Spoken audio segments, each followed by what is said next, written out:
Troisième étape, la saisie du bureau de vote. Donc, le bureau de vote sur un système de vote électronique, il est le même, en tout cas, il a le même rôle que sur un système de vote par correspondance classique, système de vote alluant classique. Ça va être d'être les garants du bon déroulé du vote électronique. Donc, globalement, ils vont juste avoir, eux, un accès particulier sur la plateforme de vote qui va leur permettre d'accéder à certains éléments réglementaires, notamment l'accès à la liste d'émargement, l'accès à la liste électorale qui est bien sûr anonymisée, et l'accès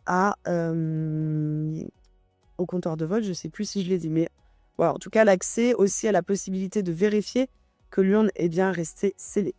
Votre bureau de vote, tel que défini dans les textes, il va être constitué de minimum 3 personnes, notamment un président qui est défini par le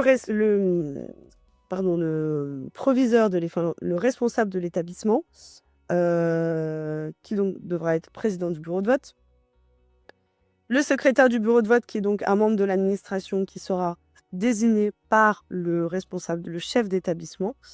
Et enfin, on aura un représentant par organisation, par fédération ou par liste indépendante qui aura candidaté au scrutin. Donc voilà, si vous avez une liste dans votre établissement, vous aurez 3 membres dans votre bureau de vote, donc un président, un secrétaire et les assesseurs. Et si vous avez 2, 3, 4, 5 listes, vous aurez à chaque fois un représentant par organisation